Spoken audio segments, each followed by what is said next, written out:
Hello, this is Ugly Old Goat, formerly Ugly Old Goat. I am now going by Totally Depraved Boomer, which I think is more appropriate to who I have been my whole life. I've also recently been called the Op Return Moron, which I consider a compliment. So thank you, whoever gave me that little post. I'm going to talk today about something that's very uncomfortable. It's uncomfortable to anyone in the Bitcoin community, whether you're on the core side or the not side. This is not an issue that either side wants to address. If you're new to Bitcoin, it's something that you need to be educated on because it is being ignored within the Bitcoin community. And I'm a long-term OG in Bitcoin. I made my first purchase in August of 2013 when it was under $100.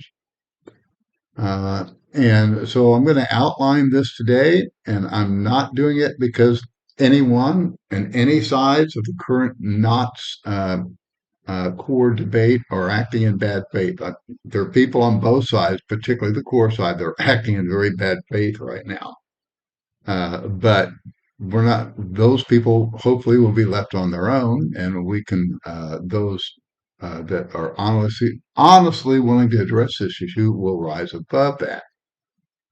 And again, this is uncomfortable simply because the implications of what I'm going to be saying are very hard to sit with.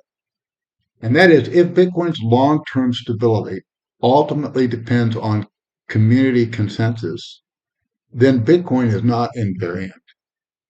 And again, I am not a programmer. I don't do code. You know, not even close to any of those that discovered Bitcoin on the technical side. But I am thoroughly educated, self-educated on monetary theory, and the fact, and reads my last uh, X article, I kind of challenged everybody in the Knox camp, and nobody initially answered it. Finally, I really want to thank Luke Dasher because he came. We went back and forth on a few short tweets, and he finally uh, admitted, "Hey, there's nothing except community consensus." And so, basically, you know, Bitcoin has legitimacy variance or governance variance. And that's something that as a community that everybody needs to know because I didn't really realize it until I found it through monetary theory, and apparently, of course, the developers have known this all along, but it's just never talked about. And again, I'm addressing it not because anyone has acted in bad faith, but because the implication is very hard to sit with. And again, when what ultimately guarantees Bitcoin's long-term monetary stability, the honest answer is nothing except community consensus. It's not physics, it's not cryptography, it's not client competition, it is consensus. That is not a scandal, okay? But it is a constitutional reality, and it's one that we need to think about clearly.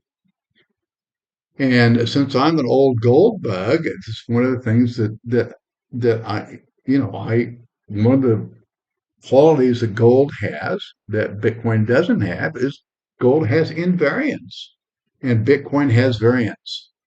And gold's monetary properties are enforced by physics, not by governance.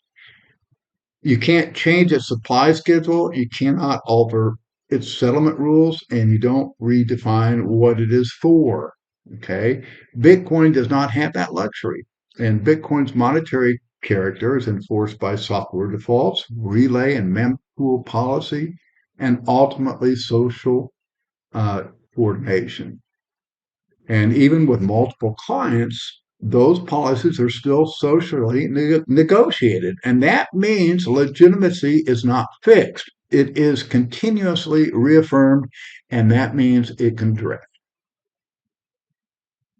Now, that drift can happen not necessarily because of bad actors or even because of attackers, but it happens because incentives, use cases, and priorities evolve. They change. And as they change, Bitcoin will change. So the current knots core debate is really not a spam issue at all. And people are missing out on this completely. Now, the spam is real, UTO bloat is real, fee distortion is real, but the spam is a symptom. It is not the disease. The disease is that Bitcoin has no structural mechanism that permanently aligns base layer policy with monetary use, rather than alternative data or application uses. So today the dispute is op return, but tomorrow, what will the dispute be? It's going to be something else. And unless this alignment problem is solved, we're guaranteed future legitimacy conflicts. And changing defaults may buy us some time, but it's not going to end this cycle. So next, I'm going to argue that we have this client competition, but that's not a complete solution. Having the client diversity is healthy. It helps. It reduces the monoculture risk. It improves resilience. It distributes development power, but it does not eliminate governance. Multiple clients can disagree just as easily as one dominant client. And when they do, users are again forced into social coordination to determine legitimacy. So that's not invariance. It's decentralized politics. Now it's better than centralized politics, but it's still politics. So what does this history in Bitcoin teach us? And when we compare it to monetary history, what we've had for 5,000 years. Well, historically, monetary systems do not remain honest because government structures are virtuous. And so we can't expect that, I think the not side is the virtuous side of the debate, but that can change. The monetary systems remain honest because discipline is externalized. And that's done through redemption, through settlement finality, and credible exit. And when users can leave cleanly, bad behavior does not become systemic. And that is what stabilizes monetary layers, not permanent constitutional debates inside the base layer. And why is this important for Bitcoin's future? Well, if Bitcoin's base layer cannot provide governance invariance, then invariance must emerge above it through monetary structures that enforce discipline economically rather than politically. Now, this does not mean abandoning Bitcoin, okay? I I can't believe I'm living in this world. Well, we have two sound base layers, Bitcoin and gold, competing against each other. I'm living a dream right now. I'm in the last part of my life, and yet I got to see the unlike Moses. He got to see the promised land, but I'm actually being able to walk through it a little bit, and so it means recognizing what Bitcoin actually is, and that means it's a settlement substrate whose monetary role must be reinforced by redemption-based systems and not guaranteed by protocol policy alone. And if we pretend that the base layer can be politically neutral and economically invariant, at the same time, we'll keep replaying this legitimacy crisis that we're seeing now. Uh, uh, if if Knots wins this debate, and I think they will, it's just we're kicking the can down the road. There's going to be a different trigger, but it's still the same fracture.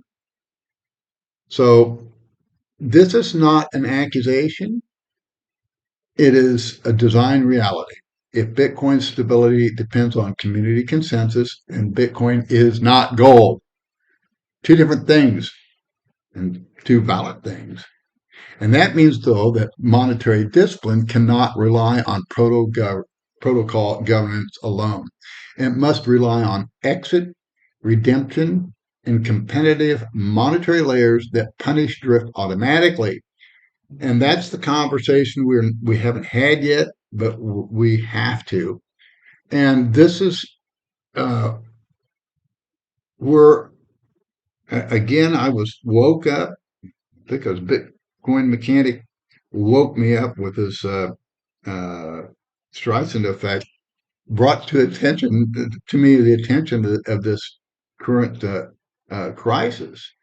And it made me to do the deep dive, and that deep dive is reflected in 26 articles that I wrote. And actually, what evolved, it evolved through thought. So you can follow it yourself. And hey, it's open. It's you guys have your GitHub. Well, that's my GitHub. Attack it. It's there. I'm sure I'm wrong in lots of places. I'm sure it can be improved tremendously. But this is not something that can be resolved in the technical papers alone. And so I just want to point that out. Please check out my Bitcoin Reformation series. I want to thank you for joining me on this journey. And if you like what I'm doing, I could use support right now. So just visit any of my articles. And if you are in a position and you feel so led, please contribute to this effort. And thank you so much for listening. And again, I'm doing this all from my laptop now. I'm recovering in health. Hopefully, I'll be back to full speed maybe this coming year, but maybe not. I'm kind of living on the edge, but I always have. And I hope you enjoyed this video. Bye bye.